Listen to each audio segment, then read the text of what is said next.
करते हैं, परेशानी पर परेशानी आ रही है। अभी देखो ये 2-3 महीना से कोरोना परेशान कर रहा है सबको, जैसे तैसे उससे बचाव कर रहे हैं, उससे छुटकारा पाने के उपाय कर रहे हैं और उससे पूरा छुटकारा तो मिला नहीं और बीच में बड़ा तूफान आ गया, अम्फान तूफान आ गया, उड़ीसा और बंगाल के तटों से टकरा गया। कितना नुकसान हो गया। यहां तक नहीं आ पाया तो नुकसान का अनुमान हम नहीं लगा पा रहे, लेकिन समुद्री जिन तटों से, जिन शहरों से टकराया है, उन शहरों की तबाही, उन किनारों की तबाही देखो। सरकार सहयोग ही घोषित कर सकती है और क्या करे, बाकी भोगना तो उन्हीं को पड़ेगा जो उस तरफ है। अलर्ट किया, खाली करवाया, लेकिन उसके बाद भी तूफान की गति जो थी उसने अपना असर दिखाया और ये तो अच्छा हुआ कि वो दूसरी दिशा में चला गया। अब तुम्हारे यहाँ से दूसरी दिशा में चला गया तो तुमने अच्छा कह दिया, लेकिन जिस दिशा में गया है वहाँ के लिए भी तो बुरा है। बुरा तो सभी के लिए बुरा है, परेशानी तो सभी जगह के लिए परेशानी है। और फिर जैसे तैसे तूफान की बात थोड़ी आगे बढ़ी तो ये टिड्डियां आ गई, टिड्डियां आ गई। अब बताओ, अब टिड्डियों का मामला क्या है? टिड्डियों की भी एक बहुत बड़ी महामारी मानी गई है।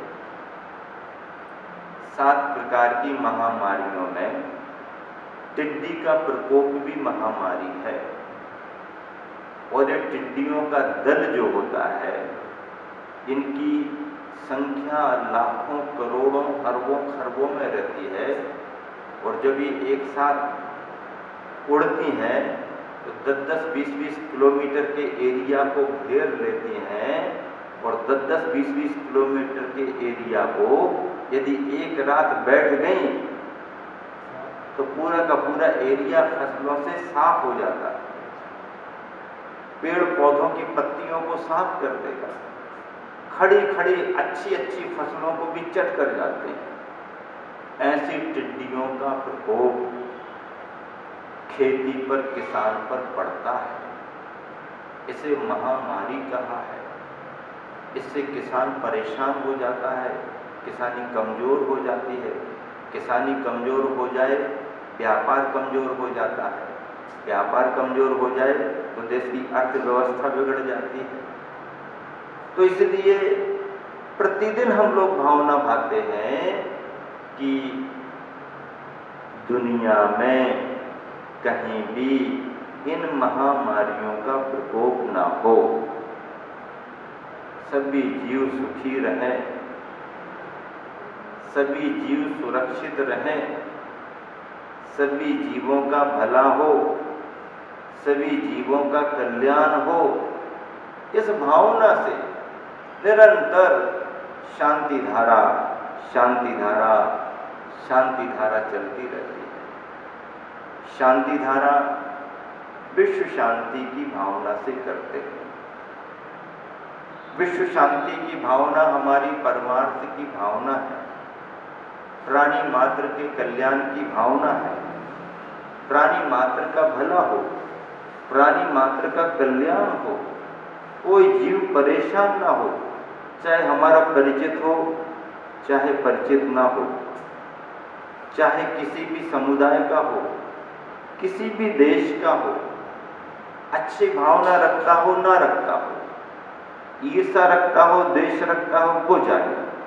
लेकिन हम जब भी भावना करेंगे सभी प्राणियों के कल्याण की भावना करेंगे, सभी प्राणियों का कल्याण हो, किसी को कोई भी परेशानी ना हो, क्योंकि विश्व शांति की भावना अपने आप में बहुत बड़ी सद्भावना मानी जाती है और ऐसी सद्भावना से भर करके ही अनुष्ठान किए जाते हैं उनका प्रभाव पड़ता है। कोरोना वायरस भी एक महामारी बन करके आया, तूफान भी एक प्राकृतिक आपदा मानी जाती है, टिड्डियों का संचार और उनके द्वारा की जाने वाली क्षति भी एक प्रकृतिकृत प्रकोप ही माना जाता है। इन सब से जब बचाव होता है तब कहीं जाकर के किसान का भला होता है, किसान का भला होता है, व्यापारियों का भला होता है, व्यापारियों का भला होता है, देश का भला होता है, प्राणी मात्र का भला होता है। तो ये परेशानियां किसी को ना आए। आज पूरी दुनिया संकट से जूझ रही है, इस संकट से छुटकारे के उपाय खोज रही है। भारत भी उसी तरह के कार्यों में लगा हुआ है। 2 महीने तक लॉकडाउन खिंच गया, खींचना जरूरी था। इसके कारण बहुत सारा बचाव हो गया, बहुत सारी सुरक्षाएं हो गई, लेकिन लॉकडाउन की वजह से जो परेशानियां खड़ी हुई हैं, आम नागरिक जो परेशान हो गया, विशेष रूप से जो डेली कमाने खाने वाले लोग हैं, जिनका पूरा जीवन ही रोज कमाने खाने पर टिका हुआ है, अपने देश, अपने गांव, अपने परिवार को छोड़ करके जो सैकड़ों मील दूर कारखानों में, दुकानों में, कहीं भी अपने रोजमर्रा की जीवन जी रहे थे, घबरा करके वो अपने अपने वतन, अपने अपने गांव की तरफ लौटे, तो लौटने में उनको बहुत परेशानियां हो रही। परेशानियां होना स्वाभाविक है। और फिर स्थिति क्या बनी, जिस गांव को याद करके वो जा रहे, जिस अपने प्रदेश को याद करके वो लौट रहे, उसी प्रदेश की गांव की सीमा पर उनको अंदर नहीं आने दिया जा रहा, अपने गांव में आने नहीं दिया जा रहा। गांव के अंदर चला जाए तो घर के अंदर नहीं आने दिया जा रहा। पहले देखो ठीक ठाक हो कि नहीं, पहले देखो ठीक ठाक हो कि नहीं। क्यों? क्योंकि ऐसे ही यदि चले जाएंगे तो और ज्यादा परेशानियां बढ़ेंगी। सावधानी रखने की जरूरत है, सतर्कता रखने की जरूरत है।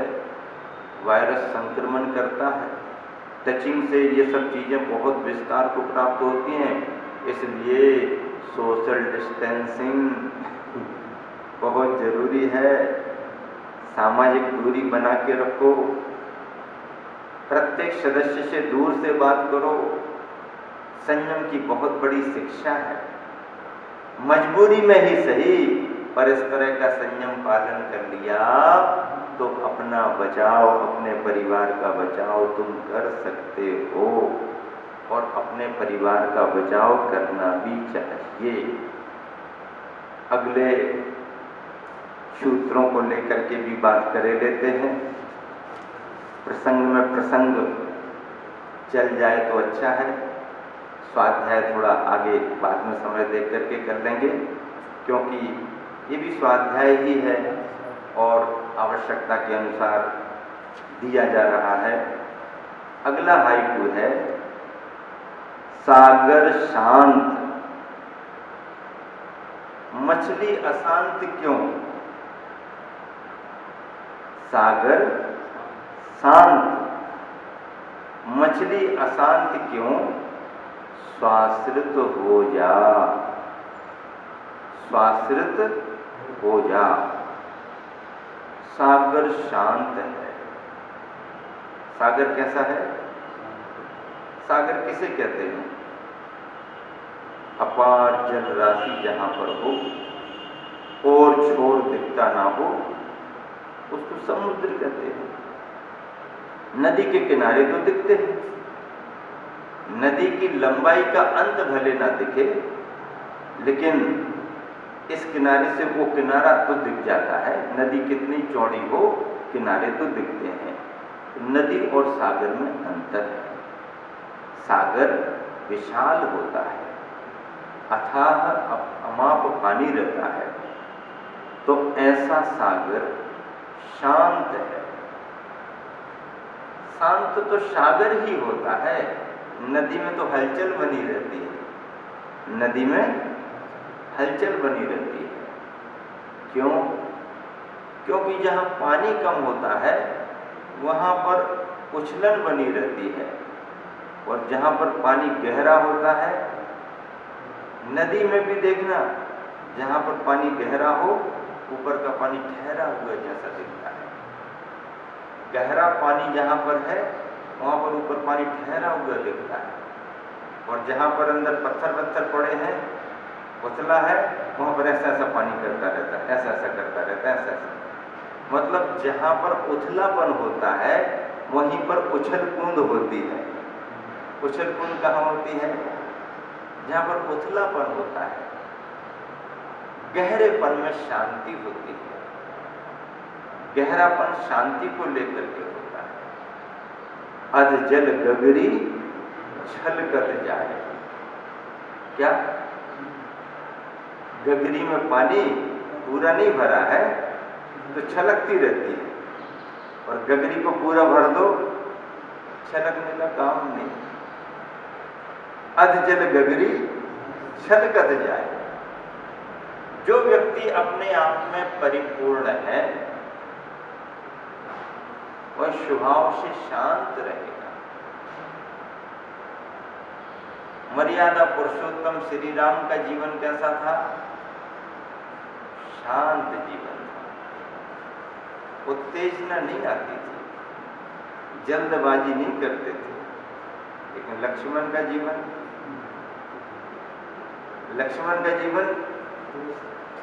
हाँ, वो तो रामचंद्र जी यदि लक्ष्मण को संकेत ना करें तो लक्ष्मण तो कुछ भी करने को तैयार हो जाए।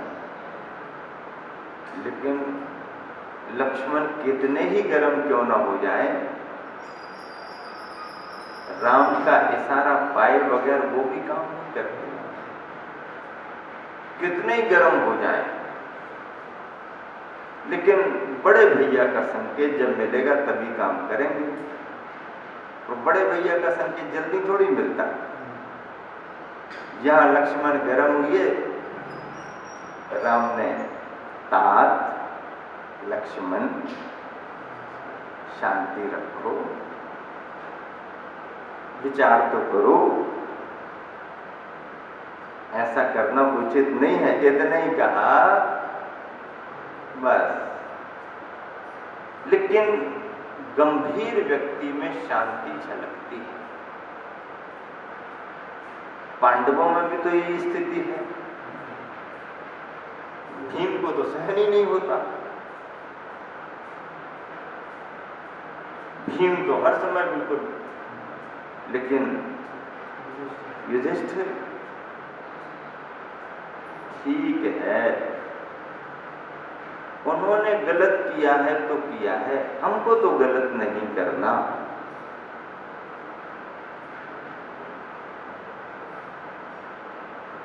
दुर्योधन को जब गंधर्वों ने बंदी बना लिया, दुर्योधन को गंधर्वों ने बंदी बना लिया, उसकी हरकतों के कारण, व्यसनाधीन उसकी प्रवृत्ति के कारण गंधर्वों ने बंदी बना लिया, और गंधर्व की समाज ने सामाजिक फैसले में दुर्योधन को मृत्युदंड दे दिया। और उसी वनवास में जैसे ही पांडवों को मालूम चला कि दुर्योधन को पकड़ लिया गया है, बांध लिया गया है,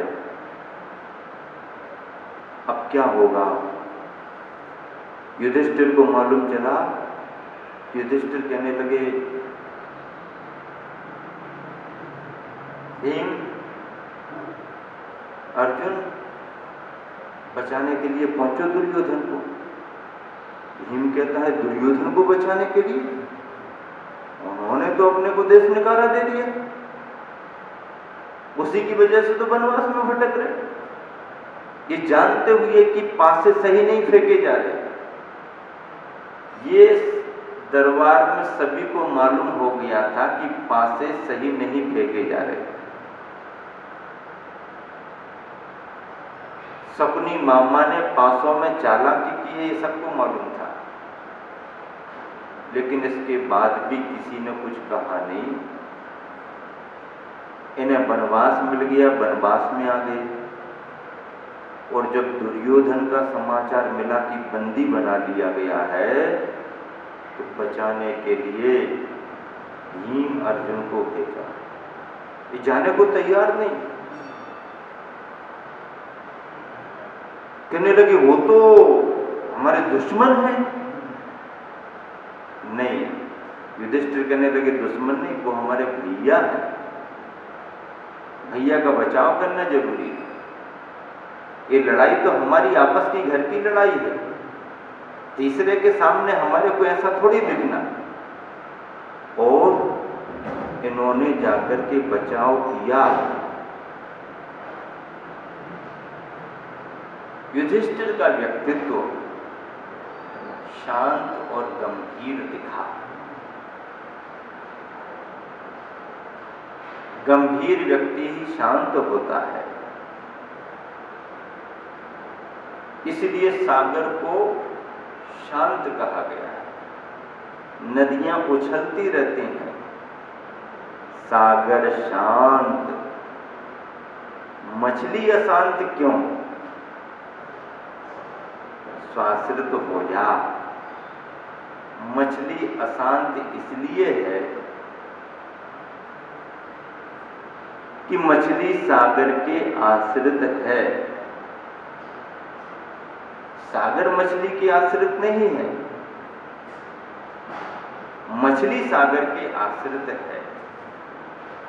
और यदि कोई व्यक्ति पराश्रित है तो वह शांति का अनुभव नहीं कर सकता। पराश्रित व्यक्ति शांति का अनुभव नहीं कर सकता। पराश्रित व्यक्ति को अशांति का ही अनुभव होगा। सागर शांत इसलिए है कि वह स्वाश्रित है, उसे किसी की जरूरत नहीं।